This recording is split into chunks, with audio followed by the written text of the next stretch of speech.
Mag-unboxing tayo ng bagong Shopee Budol. Charot. Actually, hindi naman siya budol. Kasi pangilang order ko na siya. Kagat pa, hala. Parang ano. Parang, hindi mo lang. Napakatipid naman maglagay ng bubble wrap to. Na para bang hindi mababasag yung nasa loob. Sabagay, hindi naman talaga. Pero nga ng scissor. Wow. English. Pero ng gonteng. Yan. Ito naman pinagbibili namin. 1. Oh, natanggal yung balot. 2.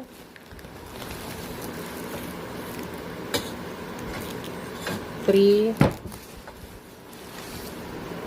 4. Sabi sa Seoul Korean. At may free siyang ganere. Na hindi ko naman ginagamit kasi mabango. Kaya na yung cutting.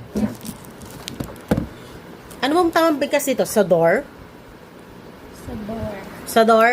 Sa door. Daming arte. Anti-acne sulfur mites removal liquid soap. Sa katulad ko kasi may sensitive skin, wow, feeling mayaman. Limitado lang yung nagagamit kong beauty products. Beauty products? Putang, maganda ba? So, this one, medyo umukay siya sa balat ko. Nakakadry siya ng mga tigyawat dito banda sa mga, ano ba tawag dito? Ayan, nakalimutan ko na, naghang na matanda na kasi. Balikat! Yeah, shoulder in English. Diba? Kita nyo naman. Wag nyo nang tignan yung kilikili kasi hindi pa ako sigurado. Uy, okay naman pala yung kilikili ko. Shit. Ay, ang ganda naman pala. Ito, ginagamit ko to. Pero syempre, hindi laging ganito. May halo siya. Pag ginagamit ko to, gumagamit din ako ng Dove Sensitive Body Wash. Bakit 4? Kasi buy 1, take 1. So, if I buy 2, I take 2. Buisit. Kaya dun sa mga ngati-ngati dyan, okay naman siya.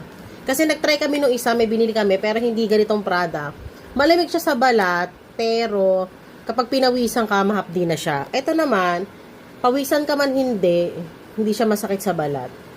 Kung humiyang sa akin, hindi ibig sabihin hiyang sa'yo, pero depende pa rin yon. Kaya ang gagawin mo, kung gusto mong itry ito, anti-acne sulfur mites removal, mag-try ka muna ng isang bottle.